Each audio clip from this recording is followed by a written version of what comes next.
directeur de recherche au CNRS à l'Institut de biologie Val-Rose. Donc je vais vous dire comment le parcours que j'ai eu universitaire pour arriver à être directeur de recherche. Donc j'ai commencé par une licence de biologie à Marseille, suivi d'un master de biologie et de neurosciences à Marseille. Et après j'ai fait mon doctorat à la faculté de médecine Nord à Marseille. Suite à mon doctorat, j'ai rejoint l'équipe du docteur Lazowski, puis du docteur Lesage à l'IPMC, où j'ai eu la chance d'avoir un poste au CNRS, un poste de chargé de recherche. En 2009, j'ai voulu progresser, donc j'ai voulu apporter un incrément à ma carrière.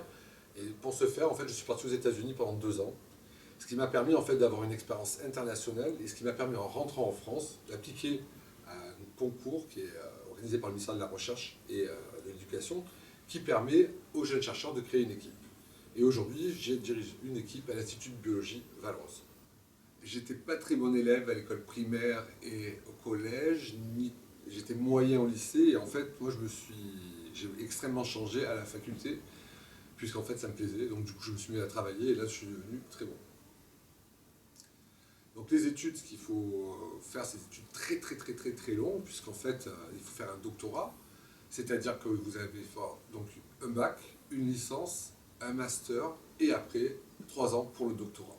Donc ça fait un bac plus 8, et en général, c'est pas fini, il faut partir après en postdoc, c'est-à-dire faire une formation additionnelle aux États-Unis, mais ce qui est très bien aussi. Alors la recherche, c'est quelque chose de motivant par certains côtés, qui est aussi déprimant, c'est-à-dire on ne peut pas dire que ce soit que motivant, c'est motivant quand on a des bons résultats et que ça marche bien. Et c'est très déprimant quand on se rend compte que ça fait des mois qu'on travaille sur quelque chose qui ne marche pas vraiment et qu'on s'est trompé dans les hypothèses. Actuellement, je dirige une équipe à l'Institut de biologie Val-Rose. Mon équipe est assez petite, elle est assez jeune, puisqu'en fait elle est composée essentiellement de thésards et de post-doc, donc ça fait un aspect très dynamique. Et nous, on travaille sur des micro-générateurs de courant qui permettent en fait la communication rapide dans le cerveau, puisque la communication entre les cellules dans le cerveau, elle doit se faire de façon électrique pour être rapide et efficace. Et en fait, ces petits générateurs de courant, ça représente une cible très importante des médicaments que vous utilisez actuellement, notamment pour les problèmes de cœur, ou alors même pour les problèmes de dépression, de schizophrénie, etc. Et du coup, nous, on est spécialisés là-dedans. Et en fait, en étudiant ces petits canaux, et en étudiant comment ces canaux sont faits, comment ils s'assemblent, on a récemment découvert en fait que ces canaux étaient impliqués également dans la migraine.